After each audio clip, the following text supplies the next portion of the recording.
The man stands on the 86th floor looking down at Fifth Avenue where trucks are smaller than his fingernail. The limestone is cold through his gloves. Behind him, 71 floors sit empty. No typewriters, no telephones, no footsteps, just darkness and the hum of forced air moving through unused rooms. At night, they turn on lights in the vacant offices so passersby will think someone is home. The building loses $1 million every year. It has been losing money since the day it opened. 5 men died building it, though some newspapers claim 14, others 42. The official record says 5. What is certain is this: 3,000 men built the world's tallest building in 410 days during the worst economic collapse in American history, finishing ahead of schedule and under budget, and when they were done, nobody came. Was it a monument or a tomb? On the morning of May 1, 1939, President Herbert Hoover pressed a button in Washington and the Empire State Building's lights turned on for the first time, all at once, flooding 2 million square feet of empty space with electric brilliance that nobody would pay to occupy. The building had cost $40,948,900 to construct. Within 6 months, exactly 20 tenants had signed leases. One of them was Al Smith himself, the building's president, who rented space on the 7th floor because someone had to. Above him, silence. Below him, the street. Between these points, an entire architecture of failure. The arithmetic was simple and devastating. Office space in Manhattan had increased 50 to 1% between 1920 and 1930. The Empire State Building added 2.8 million square feet to a market that had already collapsed. Across town, Rockefeller Center was rising. On 42nd Street, new towers competed for the same dwindling pool of tenants. Every building was a bet that the Depression would end tomorrow. Every empty floor was evidence it would not. Smith had been governor of New York 4 times. He had run for president and lost to Hoover in 1928. Now he spent his days trying to convince businesses to rent offices in a building that had opened at precisely the wrong moment in history. He gave tours. He called old contacts. He placed advertisements in newspapers. He reminded people that this was the tallest building in the world, as if altitude could cure bankruptcy. The building's designers had anticipated this problem, though not its scale. They had included an observation deck on the 86th floor, accessible for $1 per visitor. In the first year of operation, 1 million people paid that dollar. The observation deck generated $2 million in revenue, exactly the same amount the building earned from office rent. Tourists would pay to look at New York. Businesses would not pay to work there. By the building's 2nd anniversary, New Yorkers had given it a new name, the Empty State Building. Some called it Smith's Folly. The jokes wrote themselves. At night, workers walked through the vacant floors turning on lights, not because anyone was working, but because darkness would advertise the obvious. The building needed to look occupied even when 75% of it was not. The electricity bill was cheaper than admitting defeat. Metropolitan Life Insurance Company held the mortgage, $27,500,000, issued in December 1922-01, weeks after the stock market crash. They could have foreclosed. They did not. The internal calculation was coldly rational. What would they do with the world's tallest building that nobody wanted to rent? MetLife's analysts understood that owning the problem would not solve it. Better to let Smith struggle in public while they collected what interest they could. The higher the floor, the higher the rent. The higher the rent, the emptier the space.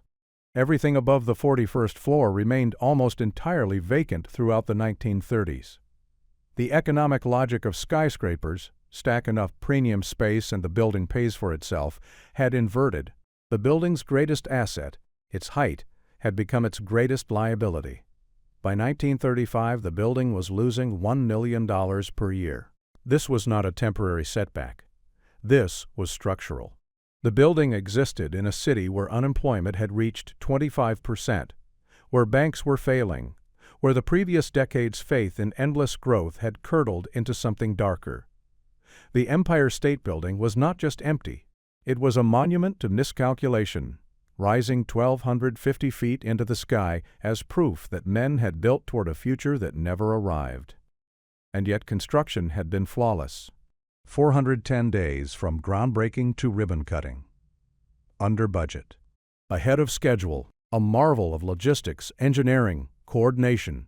The same men who could not fill the building had somehow managed to build it faster than anyone thought possible, which raised a question nobody wanted to answer. If they had known what was coming, would they have stopped? John Jacob Raskob made his fortune by understanding that most people could not afford to pay cash. So in 1919 he created the General Motors Acceptance Corporation, which allowed Americans to buy cars they could not afford by spreading the cost across months they did not yet have. By 1928 he was among the wealthiest men in America, having risen from secretary to Pierre DuPont to executive at both DuPont and General Motors. And when his friend Al Smith ran for president that year, Raskob resigned from GM to manage the campaign. Smith lost, Hoover won. Raskob needed something to do. He had sold his GM stock after leaving the company. The money sat waiting for a purpose. In December 1928, the Waldorf Astoria Hotel, which had hosted the wealthiest families in New York since 1893, announced it would relocate to Park Avenue.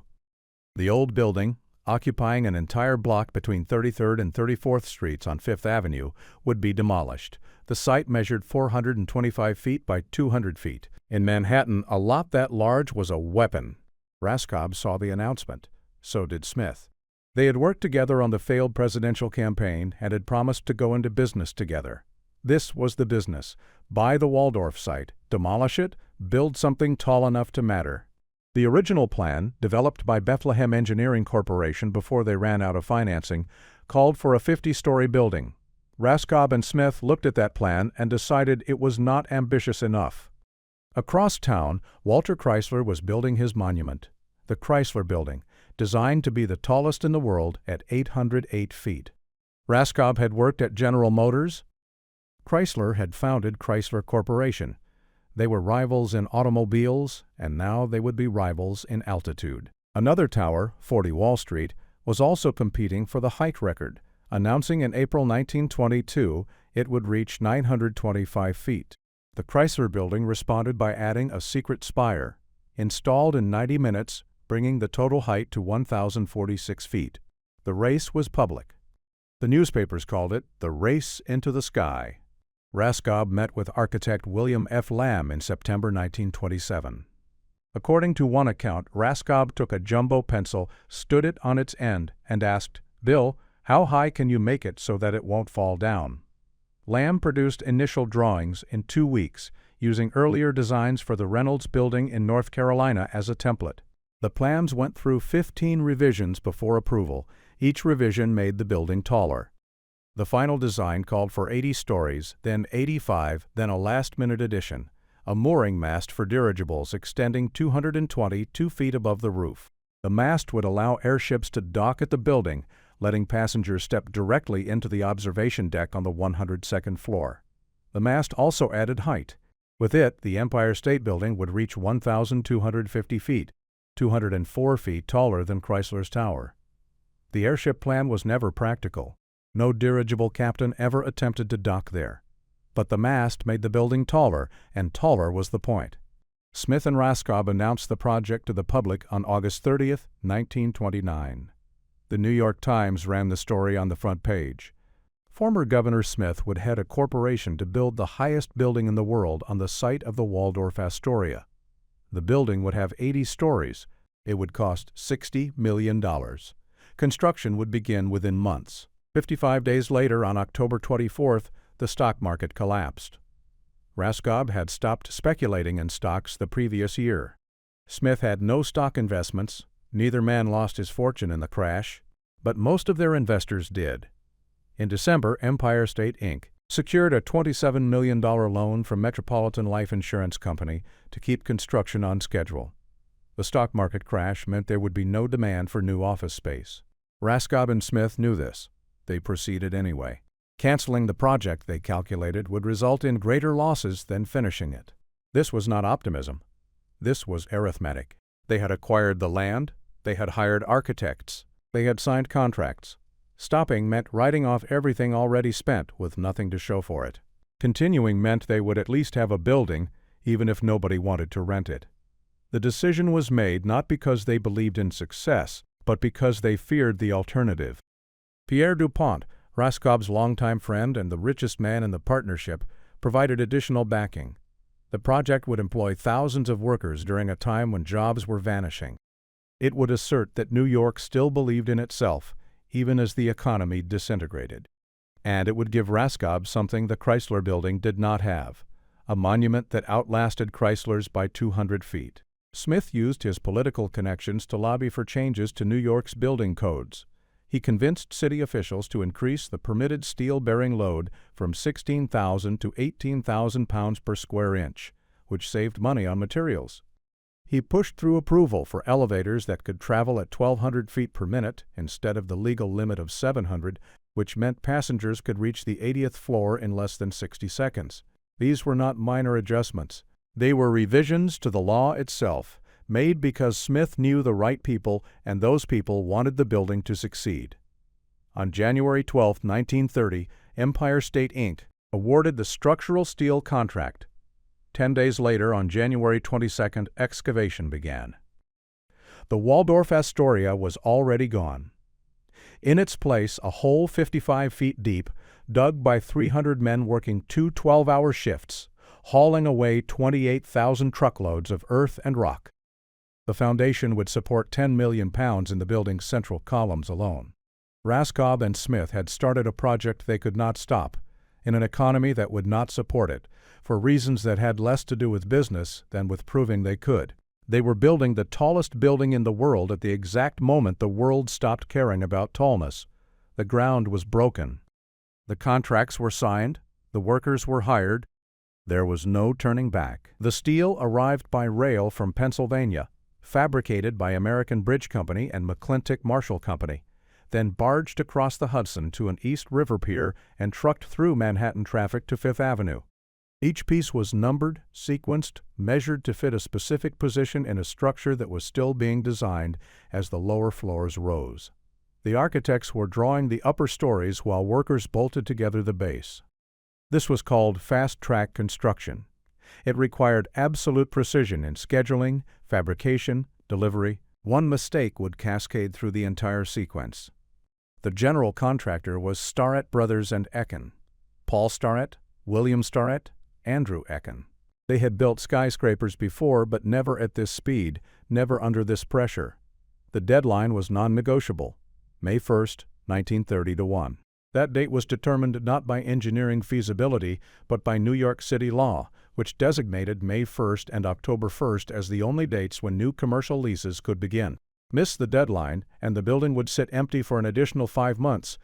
Starrett developed a monitoring system that tracked every task, every material delivery, every labor hour. Inspectors roamed the site daily, recording progress and calculating labor unit costs in near real time. If a crew fell behind, Starrett knew within hours. If materials arrived late, adjustments were made immediately. The system was relentless. It had to be. There was no margin for delay. Construction on the building itself began March 17, 1930. The first steel columns were placed on completed footings before the rest of the foundation was finished. Workers erected the frame while others were still digging. 4 colossal columns, intended for the center of the building, arrived and were installed. Together they would support 10 million pounds when the building was complete. The columns were sunk into concrete footings that extended 55 feet below street level, down to bedrock. Then the building began to rise. During one 10-day stretch, workers erected 14 floors. During a 22-day period in July, 22 stories of steel went up, 1 story per working day with no night shifts. By June, the steel had reached the 26th floor. By September 19th, the framework topped out at 1,048 feet, just 23 weeks after the first column was set. The mooring mast was completed in November. The entire steel skeleton, 102 stories, had been erected in less than 6 months. The pace was possible because of coordination that bordered on choreography. Materials were ordered in precise batches, enough for 2 floors at a time, timed to arrive exactly when needed. Hoisting derricks, mounted on platforms extending from the building's face, lifted steel beams and rivets and tools hundreds of feet into the air. 9 derricks operated simultaneously, some capable of lifting 30 tons. As each section of the building was completed, the derricks were disassembled, hoisted higher, and reassembled on the new floors. A miniature railway system moved materials across floors. Temporary water faucets were installed on multiple levels so workers would not waste time descending for water. 4 elevators salvaged from the demolished Waldorf Astoria were repurposed as construction elevators in the early stages, then replaced with conventional hoists as the building grew taller. Everything was designed to minimize wasted motion, wasted time, wasted money. The workforce peaked at 3,500 workers, with 3,439 present on a single day, August 14, 1930. Many were Irish and Italian immigrants who had come to New York seeking work and found it on the steel. Others were Mohawk ironworkers from the Kahnawake Reserve near Montreal, men who had been walking iron since 1886, when their ancestors helped build a bridge over the St. Lawrence River and discovered they had no fear of heights. The Mohawks worked in 4-man riveting gangs. One man, the heater, fired rivets in a portable forge until they glowed red-hot, then tossed them through the air to the stickeran, who caught them in a metal can or glove. The bucker-up braced the rivet with a dolly bar while the riveter used a pneumatic hammer to mushroom the rivet stem, locking the steel. They worked hundreds of feet above the street, balanced on beams 8 inches wide, communicating in their own language, trusting each other with their lives. They were paid $15 per day. This was decent money during the Depression, when millions were unemployed, but it was less than white workers earned for the same work. The Mohawks were restricted from joining certain labor unions. They were allowed to work in the United States without documentation because of the Jay Treaty of 1794, signed between the United States and Britain, which permitted free passage of First Nations peoples across borders. In 1925, a Mohawk ironworker named Paul Diablo had been arrested in Philadelphia for illegal immigration. The case went to court. The court ruled that the Jay Treaty still applied. After that, Mohawk workers could cross the border freely, but they could not escape the wage gap. Photographer Lewis Hine documented the construction. He climbed out onto the steel with the ironworkers, dangled from derrick cables, captured images of men eating lunch on beams with nothing below them but sky and pavement. The photographs were distributed to newspapers and magazines, creating daily press coverage. The public was fascinated. The workers became celebrities. They were called skyboys, daredevils, fearless. The New York Times wrote that they put on the best open-air show in town. What the photographs did not show, the portable forges that could malfunction, the wet weather that made steel slick, the wind that turned a narrow beam into a test of balance, the simple fact that one mistake meant death. Safety equipment was minimal. Hard hats did not yet exist. Workers walked steel beams as if they were sidewalks because that was the job. 5 men died during construction, according to official records. 1 was struck by a truck. 1 fell down an elevator shaft. 1 fell from scaffolding. 2 others died from causes listed only as accidents. The New York Daily News reported 14 deaths. The socialist magazine The New Masses claimed 42, though this was never verified and likely exaggerated for political effect. The official count remained 5. Giuseppe Tedeschi and L. De Monanici, both laborers, died on January 31, 1930. Their names appear in one source but almost nowhere else. The specific circumstances of their deaths were not recorded in detail, or if they were, those records have not survived in the public archive. They were laborers, not ironworkers. They were among the first to die. The building was just beginning. The dead were not memorialized in the building itself. There were no plaques, no ceremonies, no public acknowledgement beyond the bare notation in contractor logs. Work continued. The schedule did not permit mourning. By April 11, 1931, construction was complete. 410 days from groundbreaking to finish. The project had come in under budget, $40,948,900 instead of the projected $60 million. Falling prices during the Depression meant materials cost less than anticipated. Deflation, which destroyed the economy, had made the building cheaper to construct. The final rivet was installed on the 85th floor on March 18th. Photographer Lewis Hine captured the moment. The building was done. It had been built faster than any comparable structure in history. It was the tallest building in the world by a margin of 204 feet. It was a marvel of engineering, logistics, and human labor. And it opened into an economic catastrophe that made all of that speed, All of that precision, all of that ambition, functionally irrelevant. Franklin Delano Roosevelt, then governor of New York, stood at the ribbon-cutting ceremony on May 1, 1937, and called the Empire State Building a symbol of vision and faith. Vision, he said, because only those who looked to the future could have imagined such a project. Faith, because they believed the work would be fully justified in the days to come. He spoke with conviction. He did not mention that those days had not yet arrived, or that there was no evidence they would.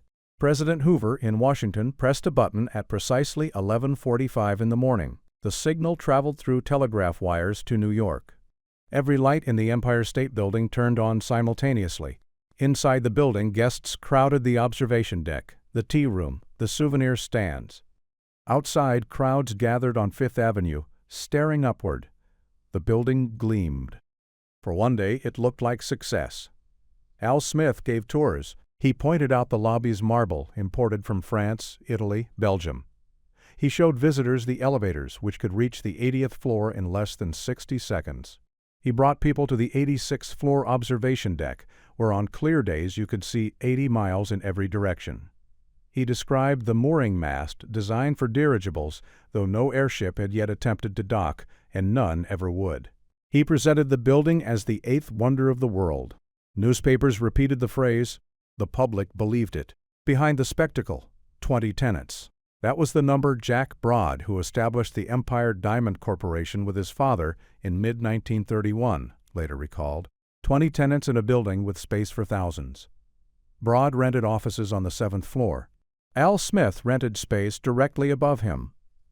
Broad remembered that Smith was the only actual occupant above the 7th floor during the early months. Everyone else was absent. The building's first-year occupancy rate was 23%. In the early 1920s, the average new building would be 50 to 2% occupied upon opening and 90% occupied within 5 years. The Empire State Building was not average. It was extraordinary in the wrong direction.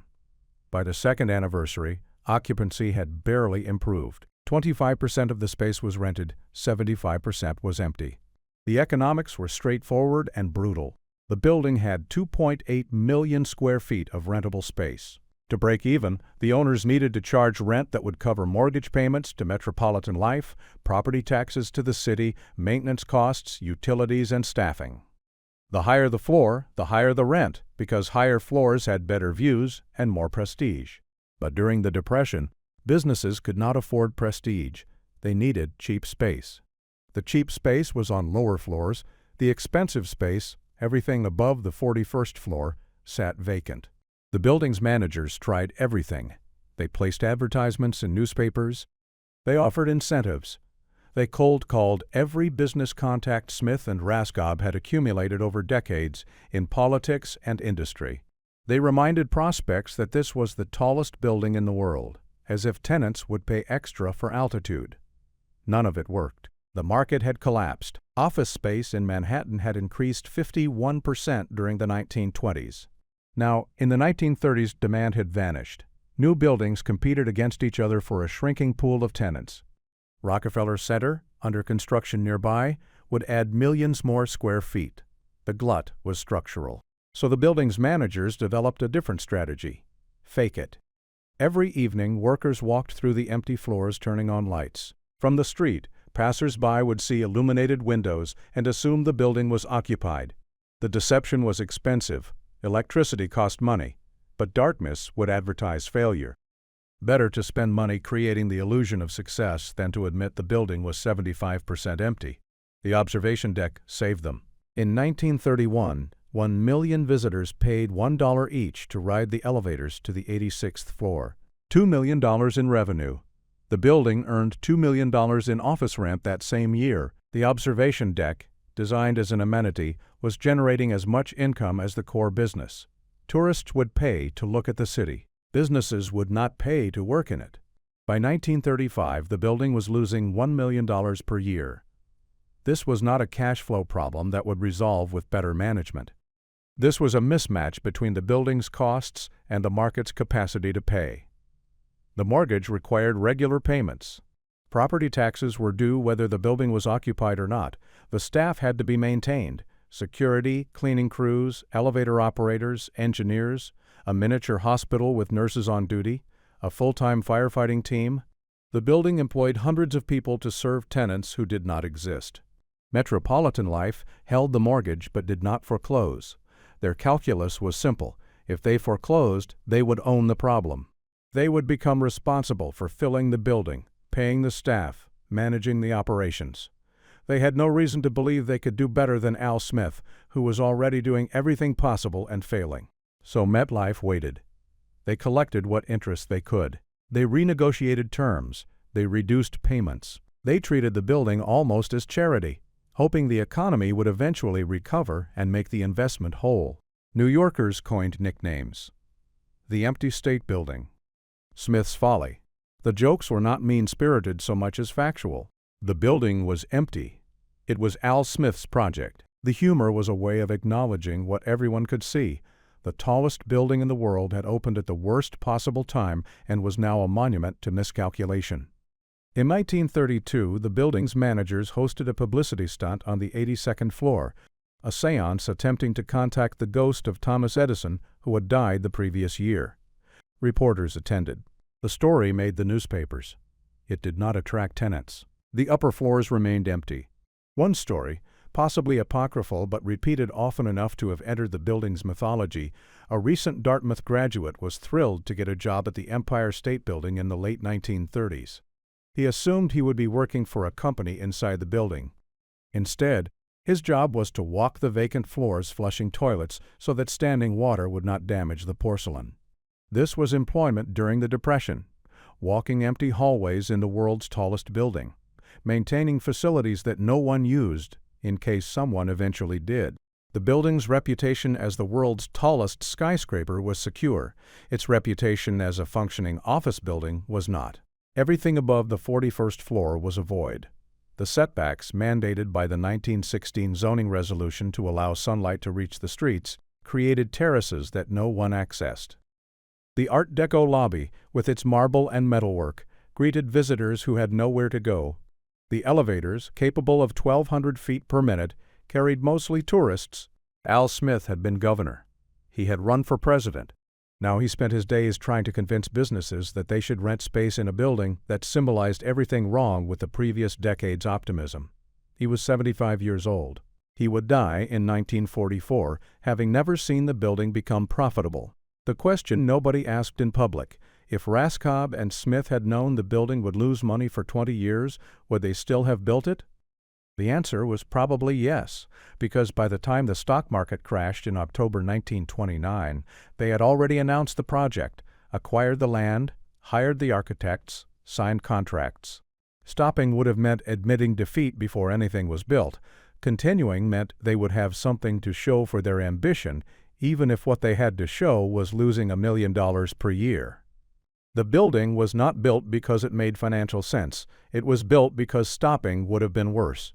And now it stood, 1,250 feet tall, 75% empty, losing money, famous, and completely unable to justify its own existence. The building required 150 maintenance workers even when it was empty.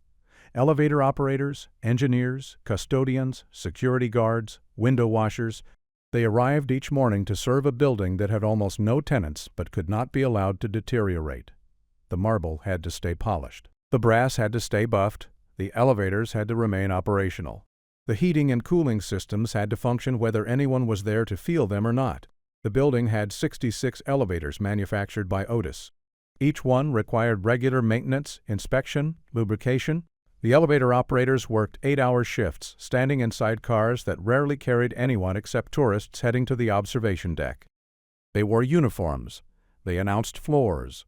They maintained the pretense that this was a busy office building with demanding tenants, when in fact most of the building was silent. Window washers worked the exterior. The building had 6,300 windows. Washing them required scaffolding, ropes, platforms that swung in the wind. The workers hung hundreds of feet above Fifth Avenue, cleaning glass that reflected a city in economic collapse. The job paid. The job was dangerous.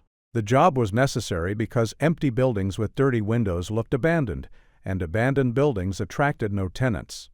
The miniature hospital on one of the upper floors stayed staffed with nurses and basic medical equipment.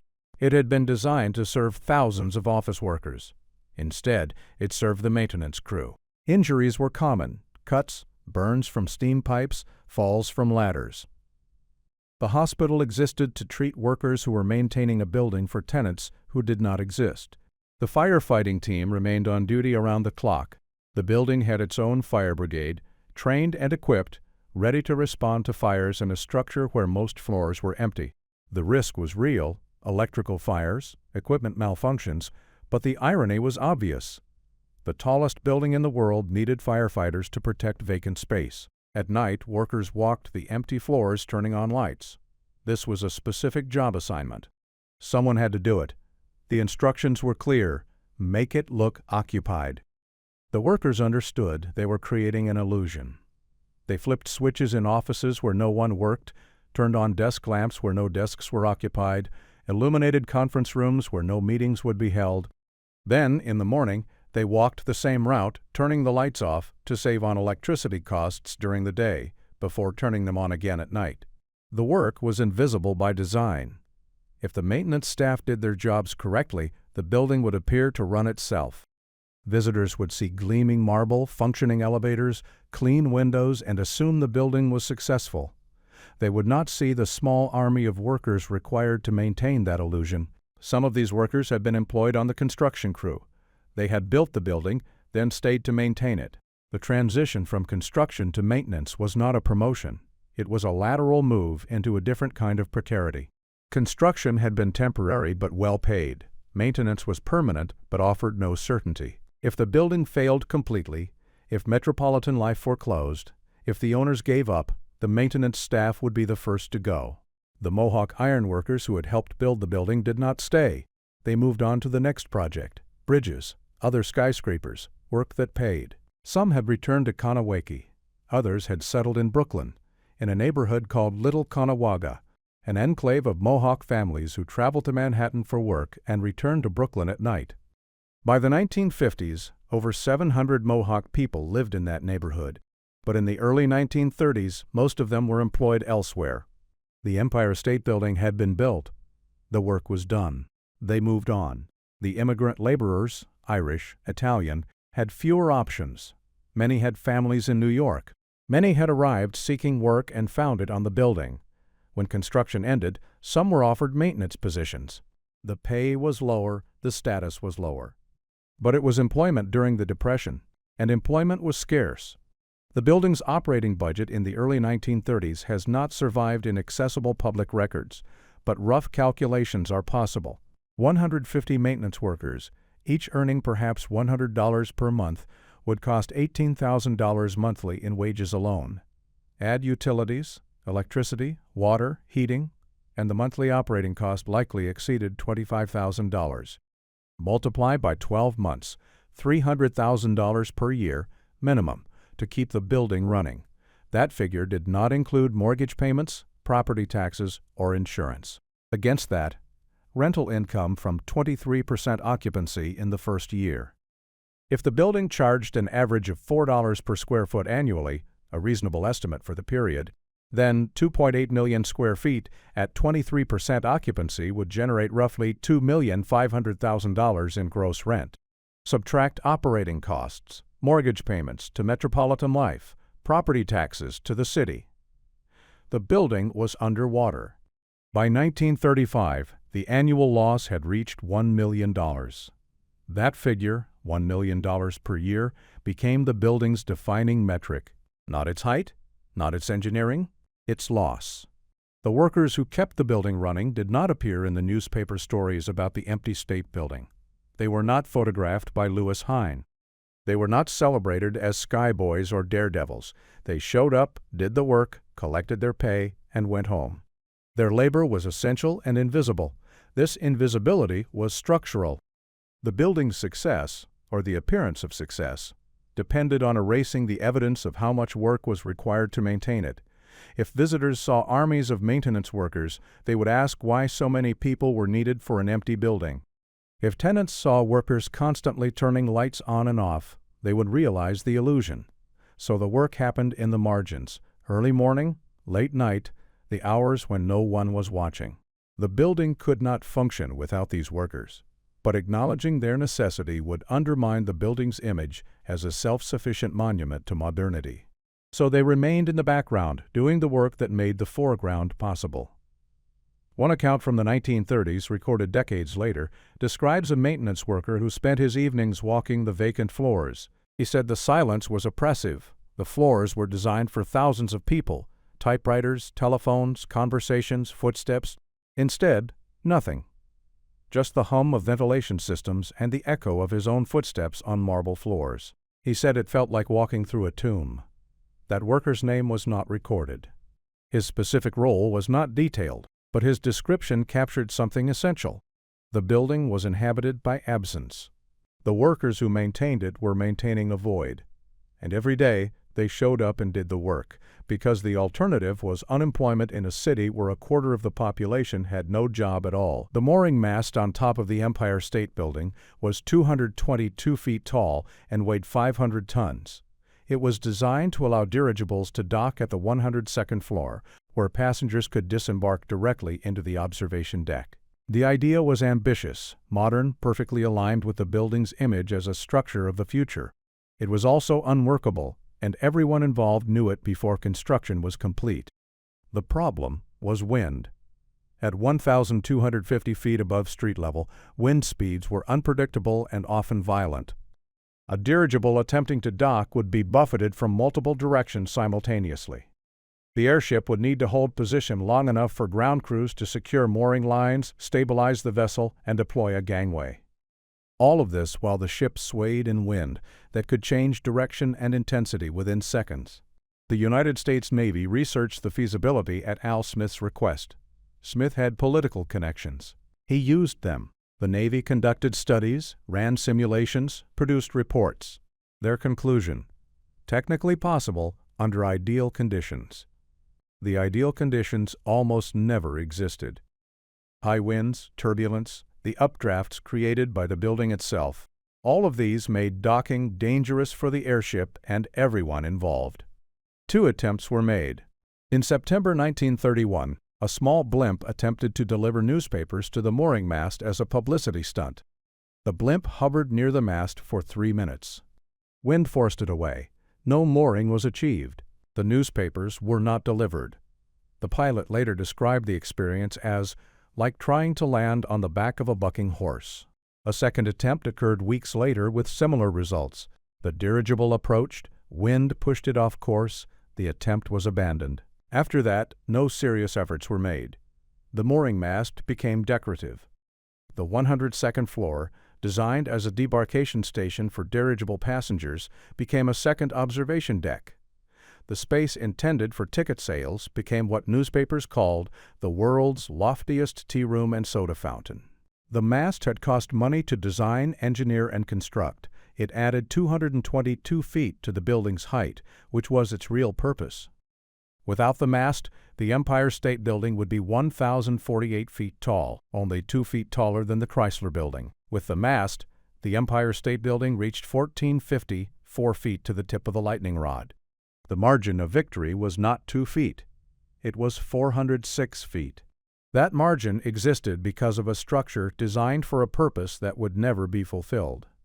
This was not incompetence. This was priority. The building needed to be the tallest.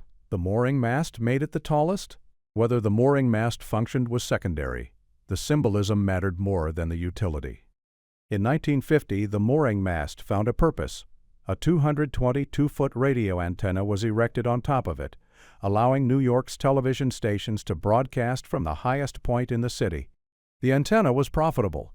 It generated approximately $1 million per year in licensing fees from broadcasters. The structure originally designed to dock dirigibles became a transmission tower, which was far more practical and far less glamorous. But in the 1930s, the mast was just there. A 500-ton monument to ambition that had outrun feasibility. It sat atop a building that was 75% empty, extending into the sky for reasons that had nothing to do with function and everything to do with being taller than the competition. The dirigible era ended shortly after the Empire State Building opened. The Hindenburg disaster in May 1937, 36 dead. The airship consumed by fire in 34 seconds, effectively killed commercial dirigible travel.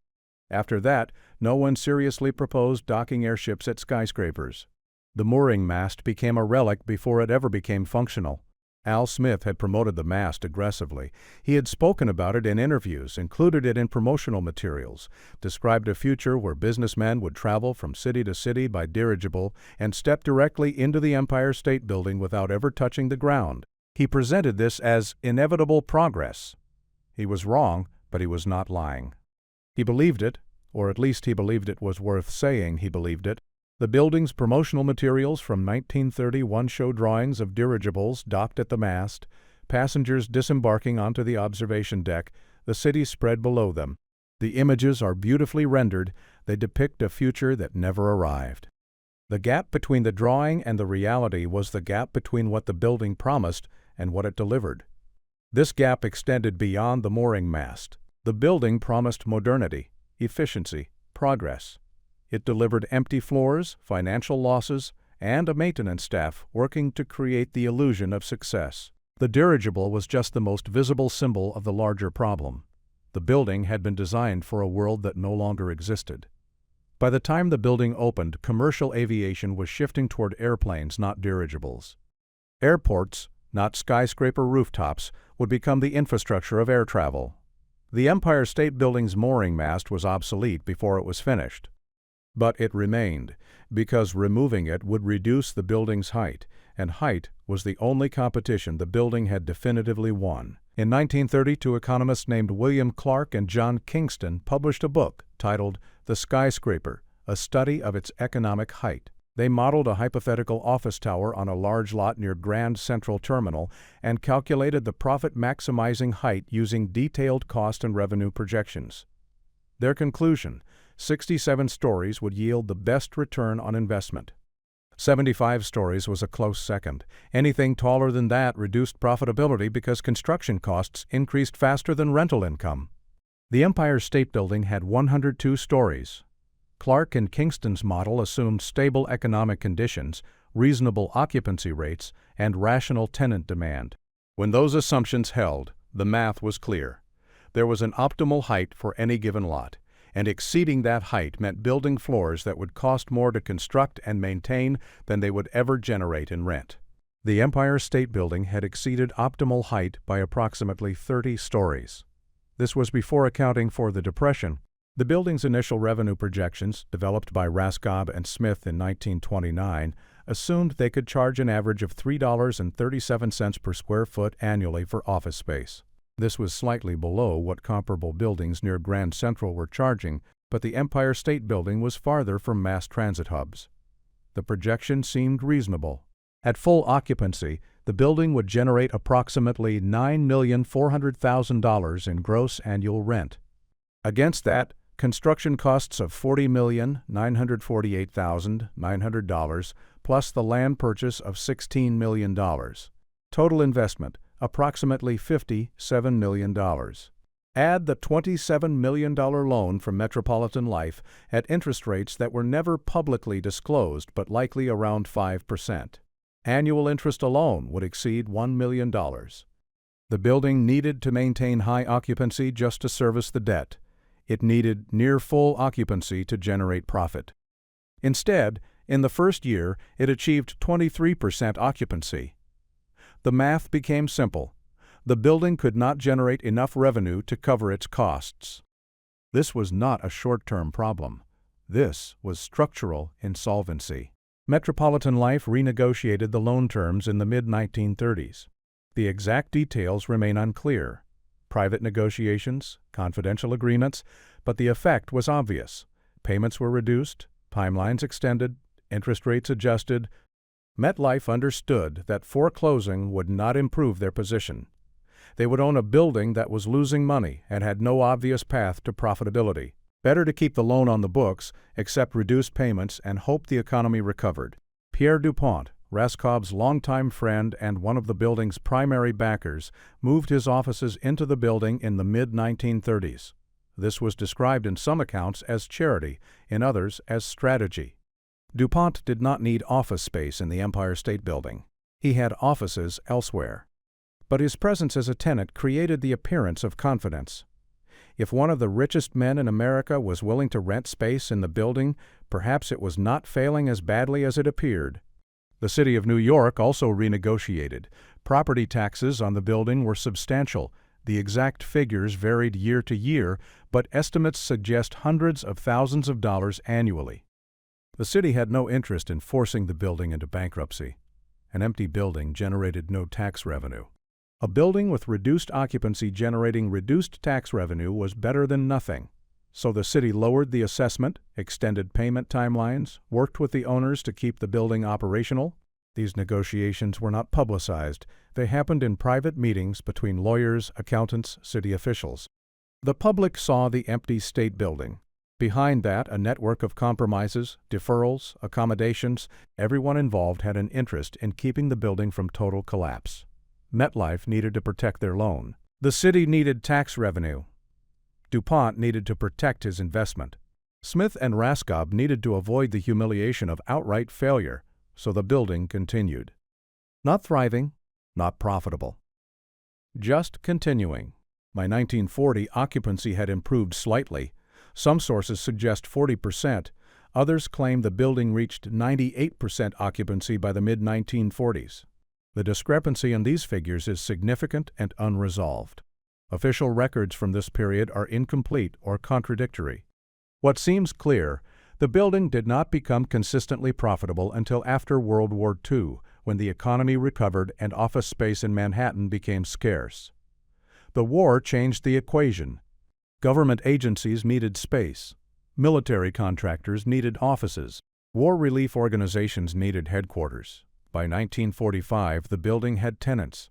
Not because it was well located or well priced, but because demand finally exceeded supply.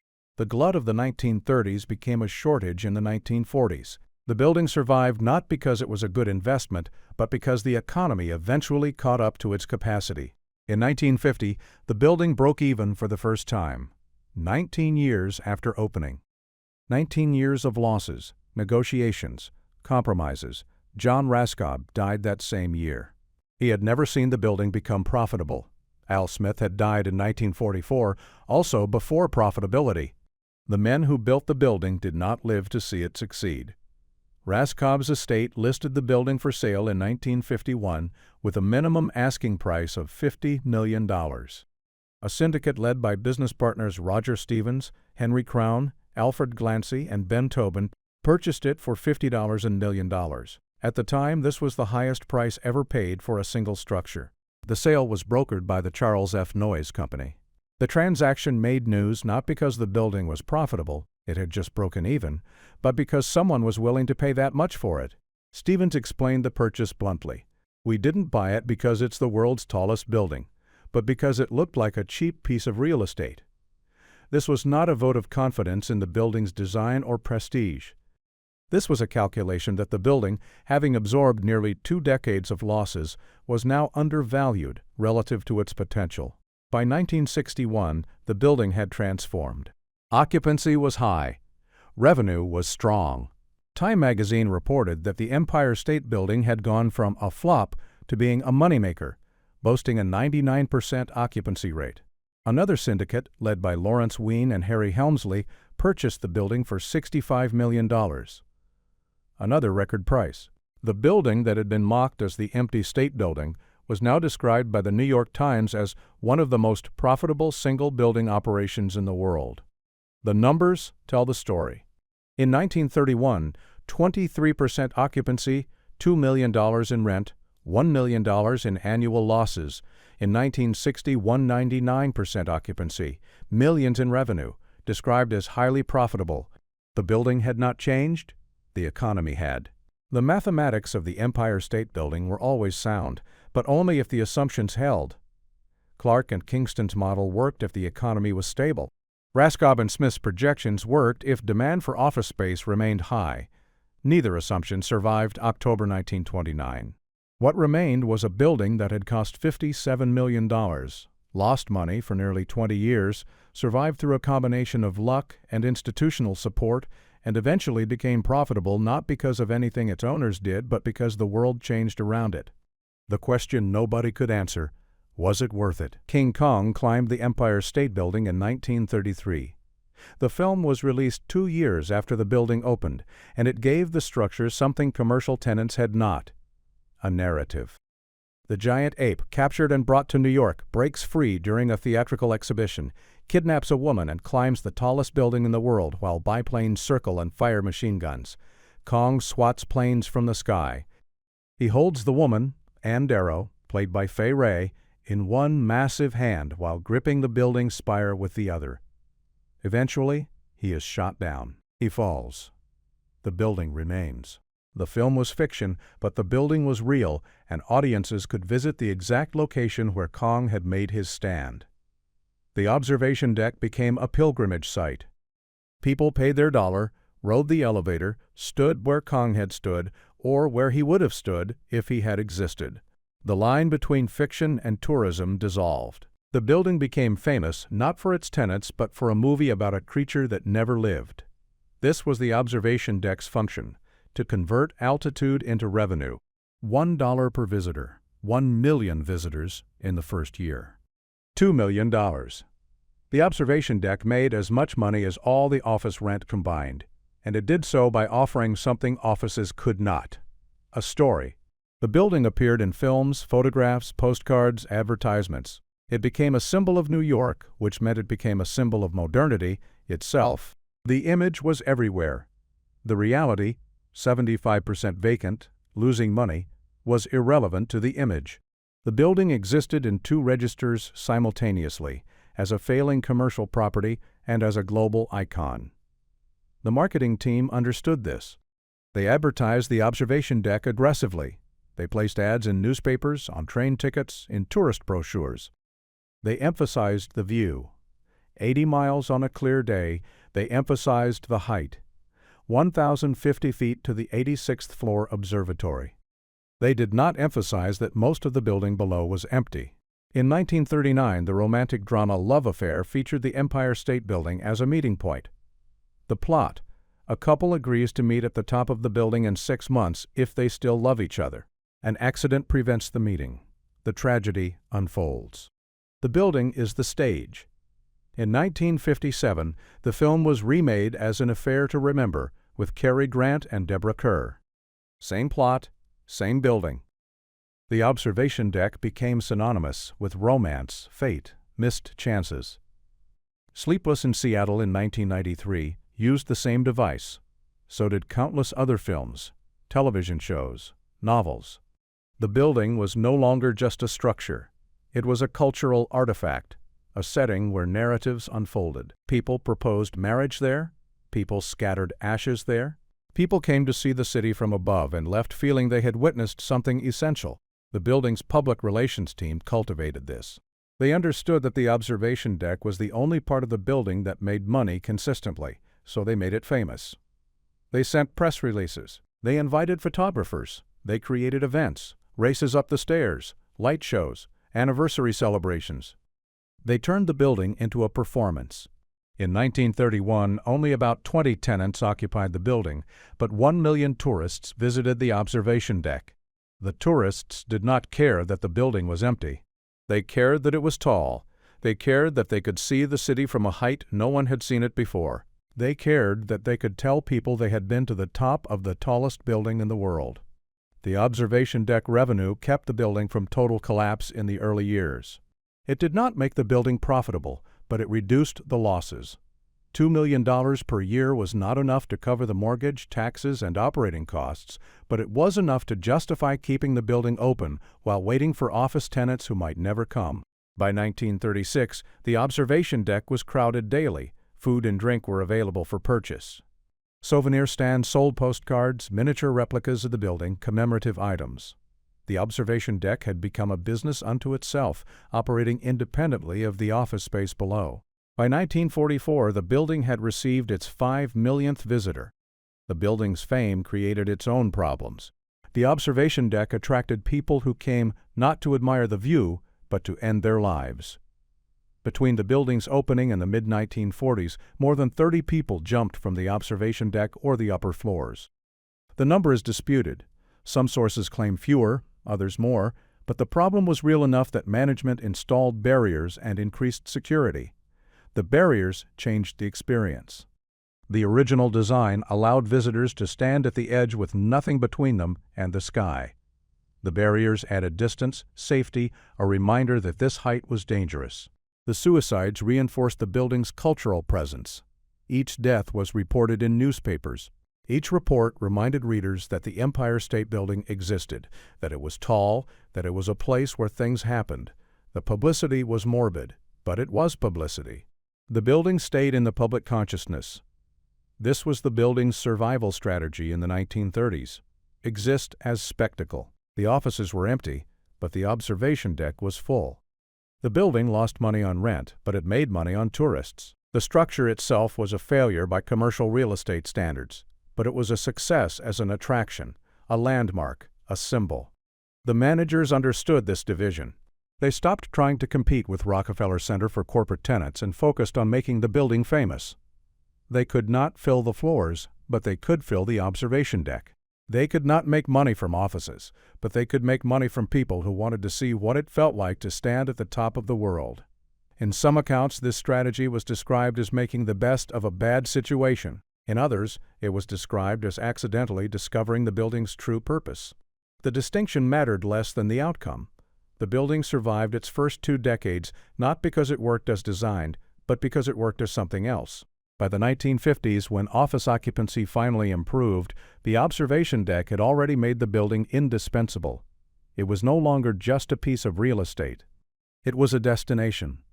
And destinations, unlike offices, could charge admission. On the morning of July 28, 1945, Lieutenant Colonel William Franklin Smith, Jr. was piloting a B-25 Mitchell bomber through heavy fog over Manhattan. He was trying to reach Newark Airport. Visibility was near zero. He was flying too low. At 9:40 a.m., the bomber struck the north side of the Empire State Building between the 78th and 79th floors. The impact tore a hole 18 feet wide and 20 feet tall in the building's exterior. The plane's fuel tanks exploded. Flames shot through the 78th and 79th floors. The 3 crew members aboard the bomber, Smith, Staff Sergeant Christopher Domitrovich, and Petty Officer Albert Perna, died instantly. 11 people inside the building died, 26 were injured. One of the plane's engines shot through the building and out the opposite side, falling onto a penthouse across 33rd Street and starting another fire. The other engine and part of the landing gear fell down an elevator shaft. Elevator operator Betty Lou Oliver was in the shaft at the time. The debris severed the elevator's cables. She fell 75 floors. The elevator's automatic braking system and the cushion of air compressed in the shaft below slowed the fall. She survived. Her injuries were severe but not fatal. The fall set a record, the longest survived elevator fall in history. The fires were contained within 40 minutes. The building's firefighting team responded immediately, joined by New York City Fire Department units. The limestone exterior and steel frame prevented the fire from spreading beyond the impact floors. The building absorbed the crash. The structural damage was significant but localized. The building did not collapse. This was 1945. The building was 14 years old. It had survived the Depression, survived years of vacancy, survived mockery and financial loss. Now it had survived a plane crash. The symbolism was obvious and nobody needed to say it. The building could withstand anything. The crash made international news. Photographs of the gaping hole in the building's facade appeared in newspapers across the country. The story reinforced the building's reputation. Not just tall, but indestructible. The fact that the building remained standing after a direct hit from a bomber became part of its mythology. Repairs began immediately. The damaged floors were reconstructed. The hole was patched. Within months, the exterior was restored. The crash became another story in the building's accumulation of stories. Kong climbed it, a plane hit it, people jumped from it, tourists visited it. Each story added to the building's presence in public consciousness. But the crash also revealed something structural. 11 people died inside the building. Most of them were office workers on the 78th and 79th floors. By 1945, the building's occupancy had improved significantly. The war had brought tenants, government agencies, military contractors, organizations supporting the war effort. The floors that had been empty in the 1930s were occupied in the 1940s, which meant people were working there when the plane hit. The Catholic War Relief Services had offices on the 79th floor. 10 of the 11 people killed inside the building worked there. They were processing aid for war refugees. They were doing administrative work. They died because a pilot got lost in fog and flew into the building they happened to be working in that morning. The randomness was total. The 79th floor had been empty for most of the 1930s. If the crash had happened in 1935, those 11 people would not have died because they would not have been there. The building's vacancy had protected it from casualties. Its occupancy made casualties possible. This was not a meaningful observation in any practical sense. The crash was an accident. The timing was coincidental. But it illustrated something about the building's trajectory. It had spent years being too empty to be useful, and now it was occupied enough to be dangerous. The crash did not reduce occupancy. If anything, it reinforced confidence. The building had been hit by a bomber and remained standing. The fires had been contained. The repairs were swift. If anything could destroy the building, a direct hit from a military aircraft seemed likely. That had happened, and the building survived. By 1950, the building was nearing break-even occupancy. The crash was 5 years in the past. The war was over. The economy was recovering. The building that had been the empty State Building was becoming simply the Empire State Building, occupied, functional, profitable for the first time. But the crash left a marker: 11 people dead, 26 injured, one elevator operator who fell 75 floors and lived. These were not construction deaths. These were occupancy deaths. The building had killed people not during its construction, but during its use. The 5 construction workers who died building the structure received minimal public acknowledgement. Their deaths were noted in contractor logs, mentioned briefly in newspapers, then forgotten. The 11 people who died in the plane crash were memorialized. Their names were recorded. Their deaths were reported internationally. The difference was not in the deaths themselves, but in the narrative. Construction deaths were expected. Plane crash deaths were extraordinary. The building contained both kinds of death now, the expected and the extraordinary, the deaths that came from building it and the deaths that came from using it. The structure itself was neutral. It did not care who died or why. It stood, and people worked inside it, and sometimes those people died, and the building continued. After the crash, the building installed additional safety measures. Fire suppression systems were upgraded. Emergency procedures were revised. The building became safer not because anyone had predicted a plane crash, but because a plane crash had happened and forced a response. This was the building's pattern. It adapted to disasters after they occurred. It did not anticipate problems. It responded to them. The construction deaths led to no systematic safety improvements during construction. Those would come later, in other buildings, after other deaths. The plane crash led to immediate upgrades. The difference was visibility. The construction deaths happened in public, but were ignored. The plane crash happened in public and could not be ignored. Betty Lou Oliver, the elevator operator who survived the 75-floor fall, recovered from her injuries. She lived until 1999. For the rest of her life, she was known as the woman who fell 75 floors in an elevator and survived. The crash defined her. She did not work at the Empire State Building. She worked in a building that happened to be hit by a plane on a foggy morning in July. The building was repaired. The tenants returned. The observation deck remained open. The towers stood. The building that had lost money for nearly 20 years became one of the most profitable pieces of real estate in New York. The observation deck continued to generate millions. Office space commanded premium rents. The broadcasting antenna on the mooring mast brought in additional revenue. The building worked, finally, the way it had been designed to work, except it had taken 2 decades and a world war to make that happen. The Mohawk ironworkers who built the frame did not share in the profits. They were paid $15 per day in 1930 and moved on when the work was done. Some died on other projects. Some returned to Conowake. Some settled in Brooklyn. By the 21st century, fewer than 100 Mohawk ironworkers still traveled to New York for work. The tradition was fading. The skyline they built remained. The 5 workers who died during construction, officially 5, possibly more, left no memorial in the building itself. Giuseppe Tedeschi, L. Demonici, 3 others whose names did not survive in accessible records. They died building a structure that took 20 years to become profitable and 90 years to become universally recognized. Their contribution was literal. They built it. Their compensation was $15 per day until they were killed. The building does not acknowledge them. The 11 people who died in the plane crash are better documented.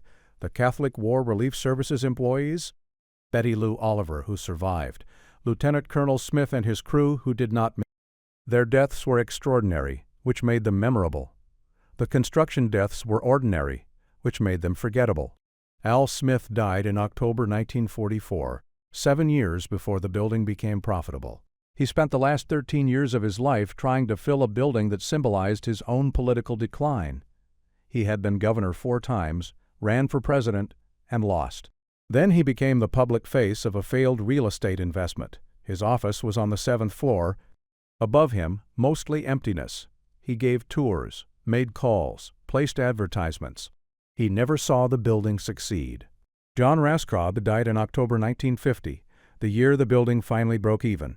He had built it to outdo Walter Chrysler, to prove something about ambition and scale. He spent 20 years watching it lose money. He died before it became the financial success he had projected in 1927. The observation deck is still open. As of 2025, approximately 4 million people visit annually, paying significantly more than the original $1 admission. The revenue from tourism exceeds the revenue from office rent in some years. The building remains more valuable as spectacle than as workspace. In 2013, the building was incorporated into a real estate investment trust, Empire State Realty Trust, incorporated into the sub-anchor dated example for subsection 205.